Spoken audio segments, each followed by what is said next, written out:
Hello and welcome to episode 94 of 10,000 Stitches podcast. A chit chat all about the joys of knitting. I don't even know what to say for the time interval at which these are recorded anymore because I think I haven't recorded a podcast for like a month, although I did have the vlog in between, but anyway. My name is Andy and thanks for joining me today. If you wanted to find me on social media, you can find me on Instagram, Twitter, and Ravelry as Purlbug, P-U-R-L-B-U-G. You can find my blog at thepurlbug.com, and then we have the 10,000 Stitches podcast group on Ravelry. If you're looking for links to anything I mentioned today, like shops or patterns or anything else that can be linked or should be linked, if you're watching this via the embedded video on the blog post or the Ravelry thread, everything will be linked right below the video. If you're watching this on YouTube, in the description box below the video, there will be a link to the blog post. You can click that, go there, and then like I said, everything will be linked right below the video. Yeah, sorry I'm dressed a little casually today. It was crazy hot here this past week in Richmond, and like the problem with Richmond is like hot also means stupidly humid, like 90 degrees and 90% humidity.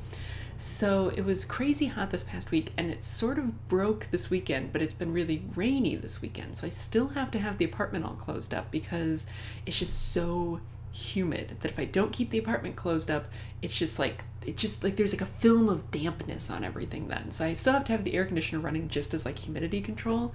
But because I'm cheap, I don't want to turn the air conditioner down to below 80. So it's like 80 degrees in the apartment, which is sort of like on the verge of like what's comfortable. It's comfortable if I'm wearing a tank top and shorts, which is also why you can only see me from like here up, is because I just look like a slob otherwise. Like at least this way I can pretend I'm wearing pants even though I just told you guys I'm not wearing pants. Whatever. I have lots of knitting to talk about because like I said, I haven't sat down and really recorded an episode since I think the beginning of May, like about 4 weeks ago. And like I said in my vlog, which was the last thing I posted, I did have to take almost a week off of knitting because of some repetitive strain injury issues I was having, but I have done a fair amount of knitting and I have a fair amount to show off in sort of various stages, like some things that are sort of finished objects, some things that are half objects, some things that have lots of progress made on them that you guys haven't seen yet. So yeah, let's get to the knit. It's gonna be a pretty standard episode. We'll do some, we'll do the standard, finished objects, works in progress, all that cool stuff. I have some dyeing to show you guys, which is super exciting. We'll do knit along news, question of the week, and then just some chit chat. So buckle up.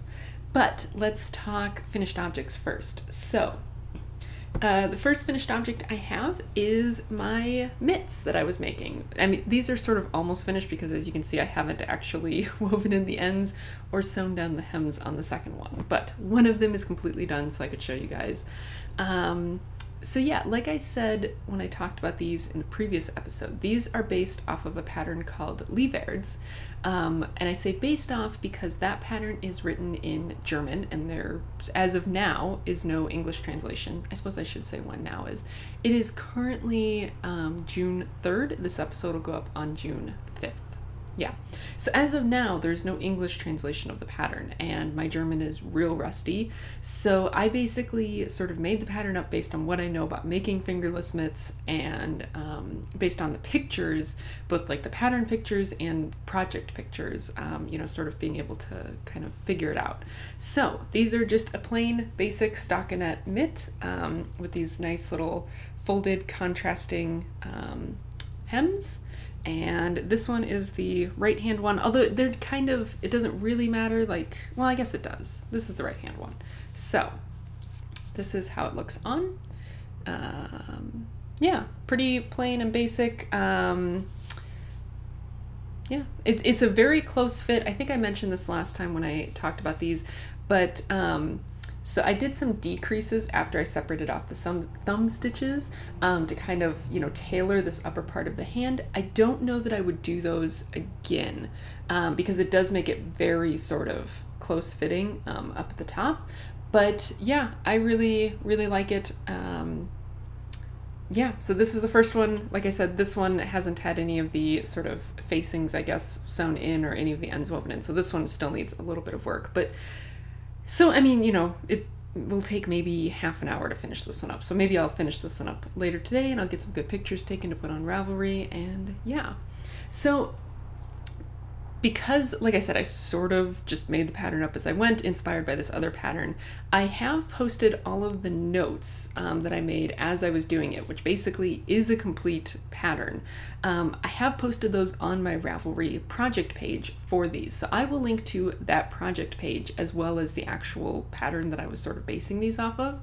So, you know, if you want, you're more than welcome to, you know, kind of use my notes to make them.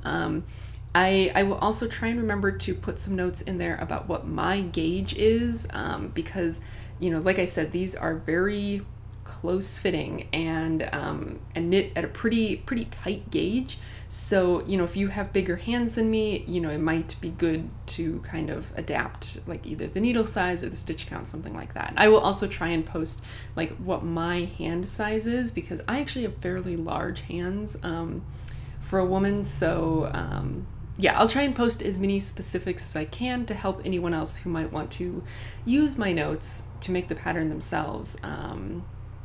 Yeah, so that's that. I am pretty excited about these. I think they will be really good. I think they'll be really good come winter, because like they are, you know, going to be pretty warm, because this is a pretty rustic yarn.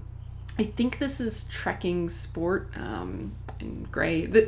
I made a pair of socks for Wesley out of this, so this was the leftovers. But yeah, and then the contrasting color is the color that I used on my poly sweater, the first one, as sort of the contrasting stripes. So, and these were knit on a US 1 for the most part. I did all of the facings on a US 0. US 1 is 2.25 millimeter needle, US 0 is a 2 millimeter needle. And then I used like a 1.5 for like binding off and casting on. So yeah, like I said, I will try and put as complete notes as I can on my Ravelry project page, so that if anyone else wants to sort of make the same thing, you certainly can.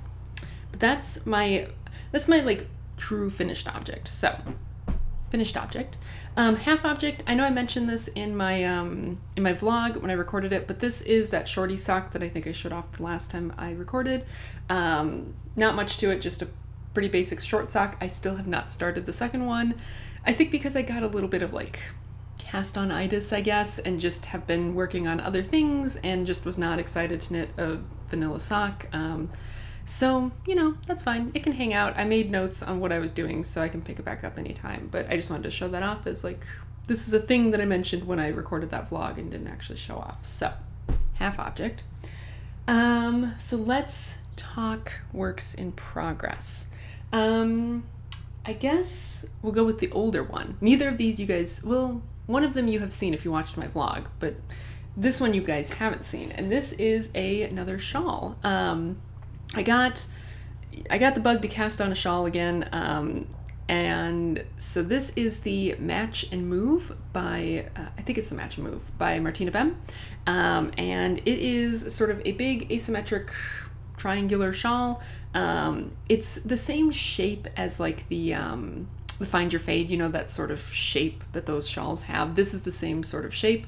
It's knit entirely in garter stitch, and yeah, I'm sort of on the first body section. So you have some sort of setup rows which are way down at the point, and then you have this sort of section which is all exactly the same row, just over and over and over again to grow it, you know, like this. And then when you get to the final section, you basically keep your stitch count the same, but all you do is you just sort of shuffle stitches from like one side to the other, and that's what creates that shape. So yeah, this is where I am. This is using that yarn that I had been using to try and make that scarf thing that I talked about maybe in the last episode, but this is this Vikings themed yarn that I have where it's sort of purple and cream, and it's not being picked up right on camera because the camera doesn't like purple, but it's this purple and cream color, and then with this little sort of mini skein in this gold. And so you can see I'm putting those little stripes of gold. Those are every 25th garter ridge, so every 49th and 50th row is worked in that gold. And then I might, because this is not going to use up all of that gold yarn, because I have this, which was a 20-gram ball, and then I have another 20-gram ball. So I don't know if maybe I might make some pom-poms at the end to put like on the corners or something. Who knows? But yeah, I really like this. It's a really brainless sort of knit because like I said, it's all garter stitch and it's just one single row that you're just working over and over and over again. So this is what I typically have been working on when I like FaceTime with Wesley in the evenings, because I don't have to think about it. I can just knit and pay attention to what he's saying, but it, you know, keeps my hands busy. So yeah, I'm really enjoying it. It is getting to the point though where now it's getting big enough that when I'm knitting on it, it kind of has to like rest on my lap, which is kind of not as fun because it's, like I said, it's been really hot here. So, you know, we'll see how much work this gets. The rows are also getting longer and longer, as these things tend to do. So, so we'll just kind of see, but I am really enjoying it, and it's fun. It's a fun thing to just be able to pick up and just, you know, knit and not have to think about it. So, and I'm really enjoying sort of the way the yarn is pooling. I know a lot of people don't like pooling, and I don't always like pooling, but I do really enjoy the pooling that this has going on. I think because the stitch count's always changing, so it's like the pooling is always changing too. So you have some sections where it doesn't seem to pool, and some sections where it's striping, and some sections like where I kind of currently am, where it's really creating these big blotches, and I'm just really enjoying that. And I am knitting this on a US size 4, which is a 3.5mm needle, which is, I don't think what the pattern calls for. It might be what the pattern calls for, but I've said this before, if I'm doing garter in fingering weight yarn, a US 4 is what I would prefer. It's just what gets me the gauge that I really like. So that's that. And do I have, let's pause before I talk about my last work in progress. Okay, last work in progress. This I showed off a little bit in my vlog, the very beginnings of it. And yeah, so this is a pair of socks. Well, this is a sock right now. And this is what I've sort of been working on. Well, I took it out to JLab with me to work on in the car, and this is what I've been working on at work. And I brought it home this weekend just so I could show it off and to, you know, try and get some more work done on it. Sort of in between working on like the shawl, because sometimes I find that like when I'm feeling either mentally tired or physically tired of knitting, sometimes it helps, but I still want to keep knitting. Like sometimes it helps for me to switch up sort of the gauge that I'm working at, right? So the shawl is worked at a relatively loose gauge, you know, all things considered.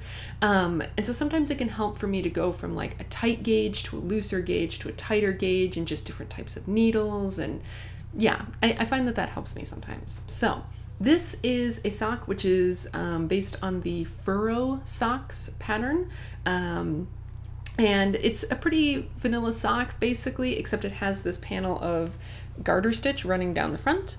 And I guess I will give you guys a good look at the yarn. So this is the yarn that I'm using. This is some yarn that I dyed up a while ago. Oh, and it's just gonna get totally washed up by the camera, isn't it? Or by the window, isn't it? Well, that's great. In that case, I will try and get things focused again. Focus on me. I will try and take a picture of this and put in a picture here so you guys can actually see what it looks like. But this is the sort of watermelon themed yarn that I dyed up a while ago. The base is Knit Picks Felici, so it's a 75/25 super wash merino nylon. I had forgotten just how much I really like Felici, although I'm not gonna lie. This Felici, which of course is the bare Felici that then I dyed, feels way different than like the Felici, like the self-striping Felici that you buy. So go figure, but I really like this. And so, yeah, like I said, this is based on the Furrow pattern.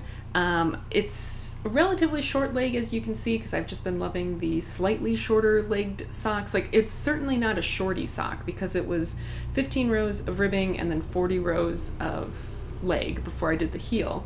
But I've really been sort of loving the shorter socks lately. So I'm knitting this on a US 0, which again is a 2mm needle. I'm doing a 70 stitch sock. I honestly can't remember what stitch counts are called for in the pattern, but like I'm not really following the pattern. I'm using the pattern as inspiration, and then I'm kind of doing it how I want to do it. But yeah, like I said, because it's on a US 0, it's a pretty taght gauge, which I am liking more and more. Like, I would still say that a US 1 is kind of my go-to for socks, but I am more and more liking 0s for sort of thinner sock yarn. And I feel like this falls into the spectrum of like a thinner sort of sock yarn. But yeah, I just this morning did quite a bit of work on it, and I am now at the point where I'm gonna knit, I think like about 5 rows plain and then do the toes. So depending on, you know, what I get up to this afternoon, this actually might be a finished sock by the end of the day, which would be pretty cool. So yeah, that's my current sort of sock work in progress, and yeah, that's that. So let's talk a little bit about what's coming up next. And that is that I don't know. Like I said, I've had a little bit of cast-on-itis, and I'm also having one of those feelings, especially with socks, because of course, like I said, it's been getting hot, and socks are like a good thing to knit while it's hot because they are small and they don't sit on your lap. And I feel like this thing has slipped a little bit. There we go. You know, they don't sit on your lap, so they don't like make you warmer when you knit them. But I've just been wanting to knit like all the socks, and I keep browsing on Ravelry like through the sock patterns, and like I just keep seeing more and more patterns where it's like I want to make you.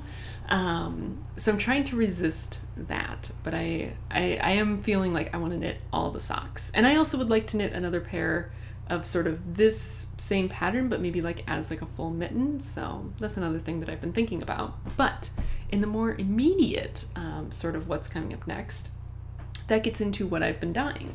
And this is what I have dyed recently. So if you follow me on Instagram, you would have seen this already, but this is my very first attempt at dyeing a self-striping yarn. And definitely my, you know, ball winding skills to make it look all pretty are not great, but let's guess. And again, this is getting crazy washed out by the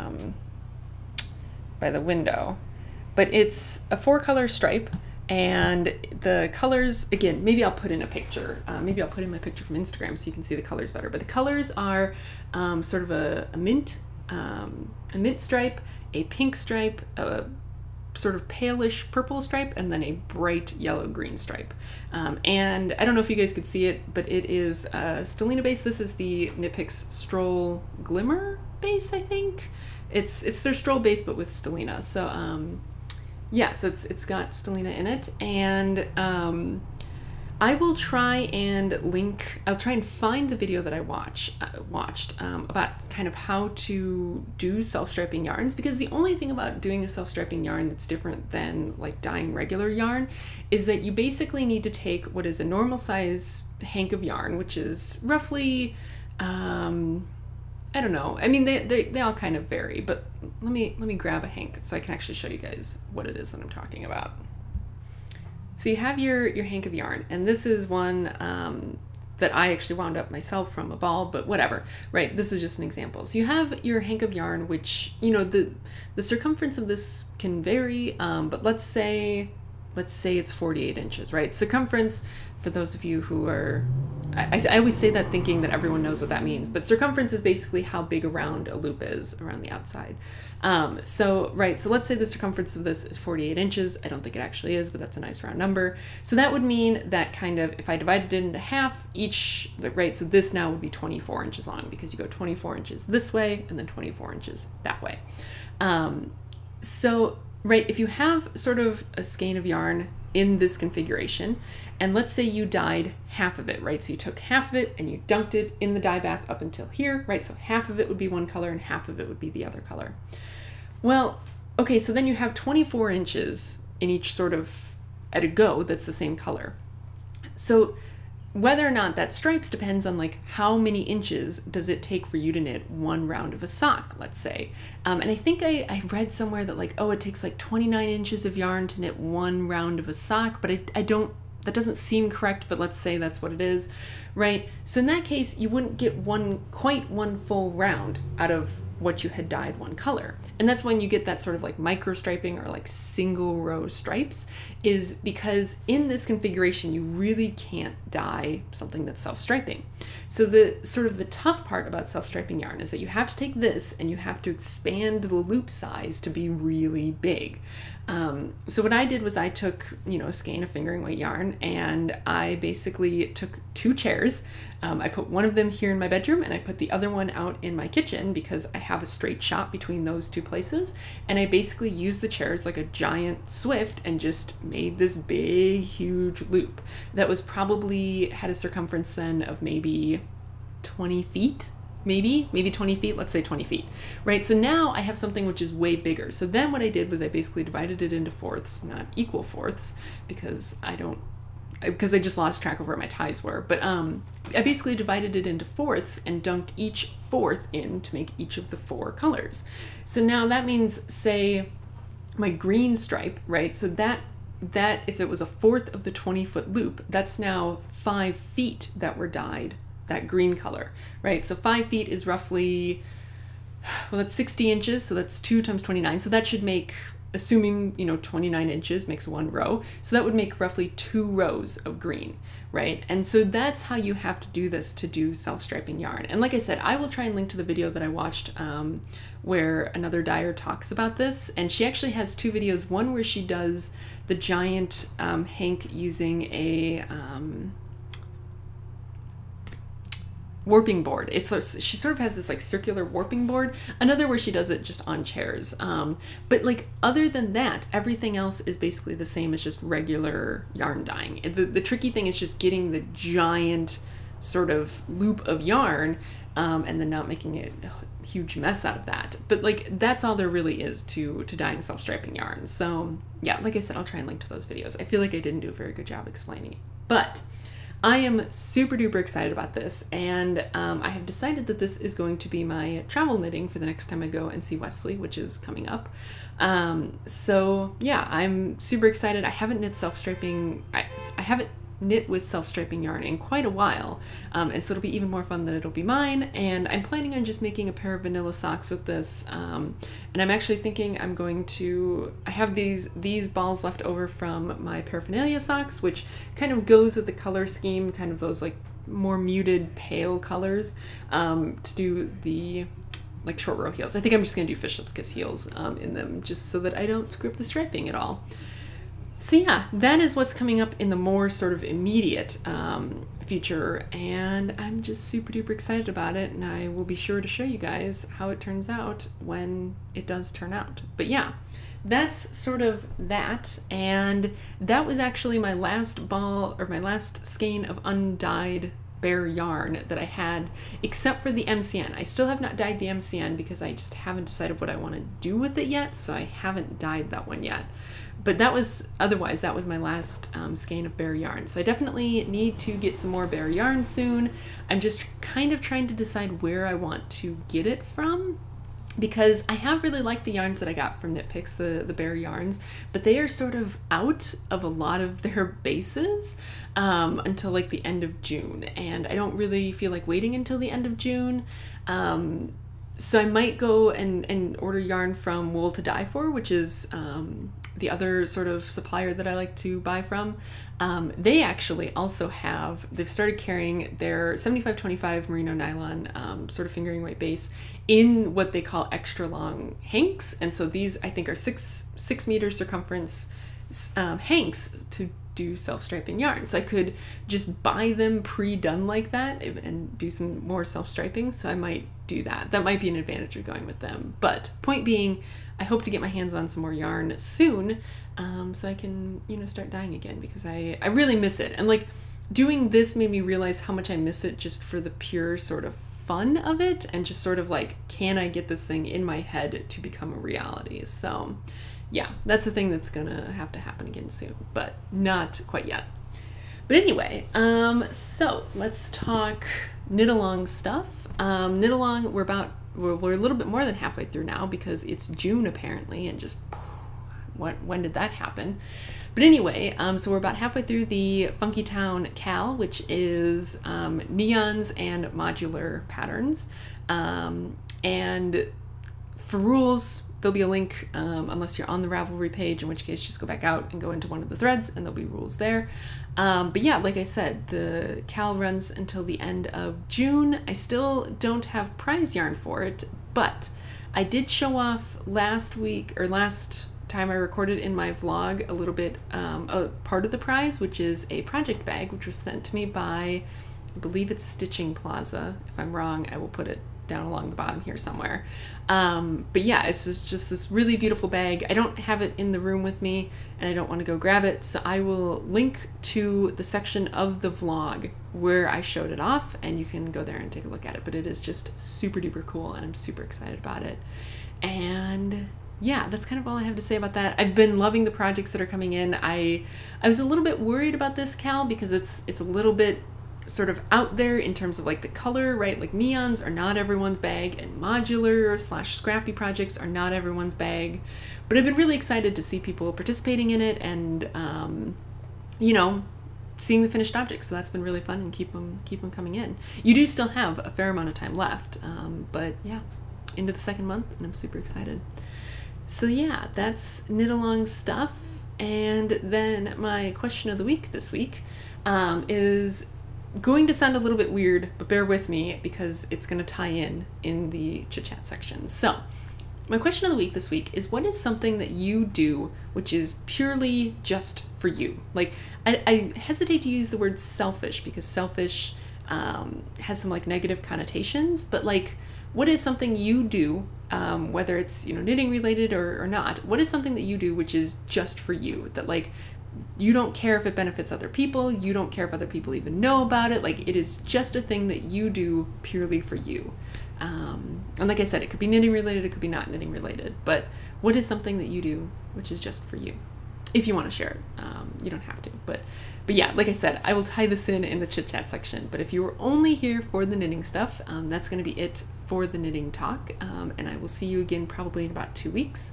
Otherwise, we will do some chit chat, and I'll fill you guys in on what that mysterious question means and just sort of what's been going on in my life otherwise. So yeah. All right, so I'm gonna work on this a little bit while we chit chat. So I kind of feel like I have a whole bunch of time where I haven't talked to you guys because, like I said, I didn't record a regular episode last time. It was a vlog, but basically the entire month of May can just be summed up with like oofta. I was just crazy busy at work all of May because sort of once finals wrapped up, which, by the way, I don't think I ever mentioned this, but the class that I was taking this past semester, I wound up getting an A in it, so that's pretty cool. But anyway, so kind of once like all of that stuff wrapped up, I had to get really busy with rewriting the lab manuals for the summer labs. And I think I've talked about this a little bit already, so I won't get too much into it, but we got a bunch of new equipment, and so part of my job is rewriting the experiments to include that new equipment. So, you know, some of it was really easy. It was just like a little bit of editing, you know, the experiment that was already there to just, you know, write in the new equipment. Some of it was like, it was just really frustrating to try and get this stuff to work the way that I wanted it to. And some of it especially was like frustrating because the company that I ordered it from, you know, like some of them were like complete experiments. Like this entire thing is supposed to be a complete experiment. And yet when I tried to actually sit down and make it work, like it just didn't really work properly, or it seemed like there was like something missing, and I really had to like fiddle around with it to actually get it to work. So that was frustrating, and just a lot of days I just left work feeling like I hadn't actually accomplished anything. And so that was just really mentally draining for basically the entire month. And the reason that I was sort of on this tight time scale because I had to get the finished manuals to the printers by June 1st. So that they have time to get them printed before the summer labs start. So I was really on this deadline for it. And I also had a couple other things that were also on deadlines basically around the same time period. So I just had like a bunch of projects that I was trying to get finished up all at the same time, that were all sort of non-negligible time sinks. And so I finally got all those finished up. So kind of once June 1st came, it was like, except I didn't really get to relax for very long because now I need to start preparing for the class that I'm teaching over the summer, which I have done practically no preparation for. So that starts June 11th. So I started doing some of the work for it this past week, and now I basically have next week to get a head start on it, and we'll see how far I go. You know, optimistic me way back at the end of spring semester was like, I want to have all my materials prepared and ready to go before I start teaching. And now current me is like, I would like to have the first couple topics ready. Like, it's just, you know, the best laid plans and all of that. So, so that just made May pretty stressful. I'm trying to think of what else. Wesley was here last weekend, which was really fun, which was Memorial Day weekend. So he was able to come over, whatever, for Memorial Day weekend. We had a nice 4-day weekend together, which was really, really great.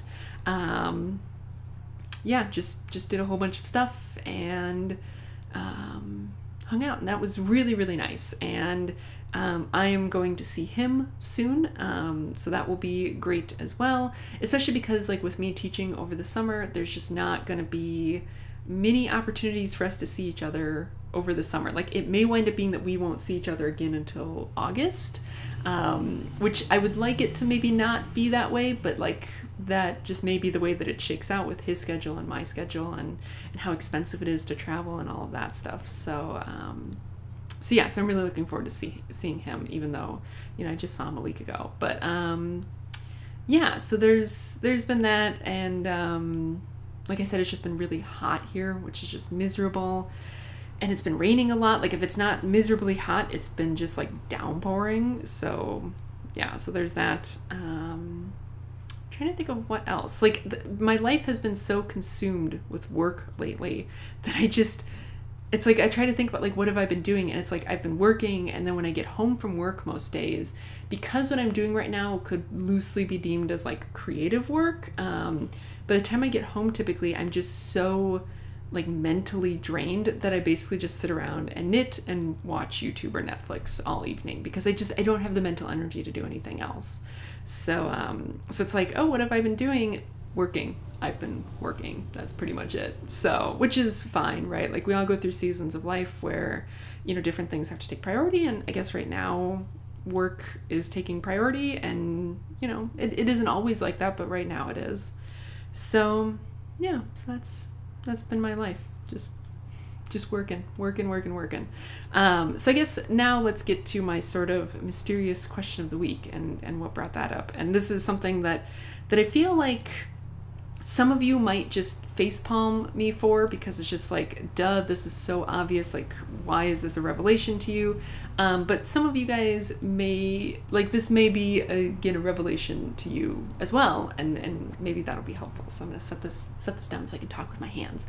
But I think this was maybe even before Wesley came and visited. I don't remember. But, you know, within the past couple weeks, I had been thinking about recording a video for this channel, which was not at all knitting related. It was about a thing that's been going on in my personal life. Nothing bad. Don't worry about it. It's just a thing that I've been doing that I thought might be worth talking about.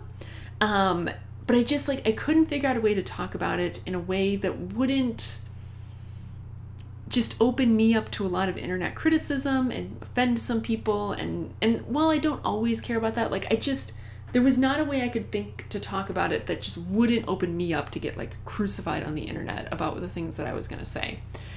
And I'm not going to talk about it. I'm not going to tell you guys what it is, because it's just something that I have decided to keep personal, and that's fine. Like I said, it's nothing bad. But I was kind of talking to Wesley about this, like how I really wanted to make this video, but I just couldn't figure out a good way to do it. And, you know, he said, well, it's okay to just do some things for yourself. And I was just like at the time I didn't even really think about it that hard. Like it was like, okay, yeah, sure. But like it's sort of like that thing that has like been bouncing around in my brain ever since then. And it's just like this idea that like it's okay to do things that are just for yourself, and that other people don't have to know about them. Like you don't have to tell other people what you're doing. Like it's okay to just do things for yourself. And again, like, so I don't want to use the word selfish here because that has negative connotations, but like to just do something for yourself and only for yourself, and not have to tell other people about it, not have to broadcast it. Like it just, this is where you might think I'm just like really stupid. Like, of course, like, duh. But to give you some perspective on where I'm coming from. So I am 28 years old, which means that I am firmly in the millennial generation. Hi, I'm a millennial. I'm one of those horrible people. But part of that is, and we can talk about millennials some other time. I think I've ranted about like how society harshes on millennials, but that's another topic for another day. But like part of this is that like I have sort of grown up in this world where social media is a thing, and where it's just sort of like become a thing where like just what you do becomes public. Like there's sort of been this erosion of like personal privacy and this expectation of personal privacy, and like it's been weird because it's happened just over like the past 20 years maybe, where it's just like there's less and less expectation that like you don't just share everything you're doing or everything you're thinking. And I feel like, you know, as a millennial who's sort of grown up in this time, it really like shaped how I thought about things. And it just was like everything I did, I had to think about like, oh, could I like put this online? Like, could this information be useful to other people? And I'm not saying that attitude is wrong, right? Like, I think that's a good attitude. And that's, you know, kind of why I make this podcast, is because I want to connect with other people who are doing the same things I'm doing. And I want to share, you know, sort of things that I've learned to maybe help other people. And I think that's great, right? Like, I have benefited from this sort of world, and I think other people have, and I think that's really good. And so I think like when you're talking about like topic specific things, like that can be really good. But it's like, that doesn't mean that everything I do has to fall into that realm, right? So like things that I do which are not knitting related, I kind of tend to have the same mindset about it. Like, well, I should make a video about this. I should tell other people about this. Maybe this could help someone else. And it's like, you know what? Not everything needs to be that way. Like, I can do things which are just for myself, which I keep private for only me, and maybe, you know, people in my real life. Like, obviously Wesley knows what this video was going to be about, and you know, but it's like I can keep things that are just for myself. And that was just like a huge revelation for me. And it has kind of just been like bouncing around in my head about like a lot of things. And some of you who follow me on like Instagram may have noticed that I haven't really been posting as much. And that kind of falls into the same thing, although that kind of happened before Wesley said this thing. So maybe he just sort of put words to like something I was already feeling, but just sort of this like idea of just like keeping my personal life more personal and just like not sharing everything. Like, I recently went through my Instagram, because I've had my Instagram for a long time, like since my senior year of undergrad. So that would have been 2012. So that's a long time. And sort of going through my Instagram and like what is it? Is it archiving? Is that the word that they use? Archiving all of these old posts, so that like no one else can see them. That just, you know, horrible pictures of food, or like pictures of me back when I was like doing yoga and posting a lot of yoga pictures to Instagram. I was like, you know what? Like, these don't need to be out there for public consumption. And it's just something I've been thinking about a lot more lately, about like sort of like that my private life can be private, and that it doesn't have to be shared, and that I don't have to share these things publicly. And I don't know, I just think that's something that I have been sort of thinking about more lately. You know, I mentioned that I watched that video. I think that was probably the last podcast I put up, but that video on Netflix, or the movie on Netflix, about like this like weird, you know, dystopian future where like, you know, privacy is the enemy, like that whole thing. But just, and maybe some of it's just getting older. Maybe some of it's that like I'm not young anymore, and I'm starting to feel more and more like, oh man, like I don't want this stuff out in the world. Like on my Facebook, I have prom pictures on Facebook, and it's like, those are now 10 years old, more than 10 years old, some of them. And it's like, I don't necessarily want that out there for public consumption, because I'm not the same person now that I was 10 years ago. And I want the ability to sort of say like, you know what, people shouldn't be able to see these. Like, I'm not that person anymore. And again, that gets into whole other issues of like privacy in the digital age, and like sort of being able to delete things, because of course, like, you can't really delete something. Once it's out there forever. And word of advice for anyone younger than me who's watching this, like, be aware that like what you put out there is out there forever, and that you may not necessarily want things. Like, 16-year-old you is going to be very different than 26-year-old you is going to be very different than 36-year-old you, right? Like, I would have totally disagreed with me. Like, you know, take it from me, someone who grew up in the internet age. Like, when I was, you know, posting stuff on Facebook when I was like 16, I was like, I don't care. Like, who cares what I say? Like, older me is totally going to be okay with this. And like, older me then came back roughly 10 years later and like deleted a whole bunch of stuff, because I was like, oh my God, what was like 16-year-old me thinking?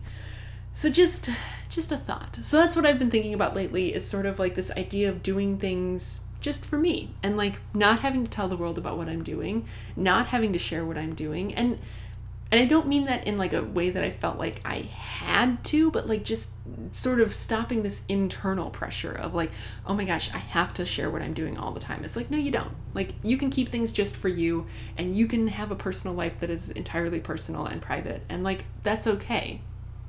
So yeah, so that's what I've been thinking about lately. Hopefully that all came out coherently. I think I've mentioned this before, but typically when I sit down to record these on Sundays, I have not talked to anyone else the entire day. I haven't had a lot of human interaction the entire day. So like, I feel like sometimes these things just become a little bit weird because I'm coming from a place of like spending the whole day with only myself. But I also can tell that I'm getting a little bit shiny because, like I said, it's a little bit warm in the apartment. So maybe now is a good time to go ahead and end this, and hopefully nothing got too weird. And yeah, I should see you guys again in 2 weeks, and yeah, hopefully I'll have some fun stripes to show off. But that's going to be it for today. Thanks very much for hanging out with me, and I will see you again next time. Bye.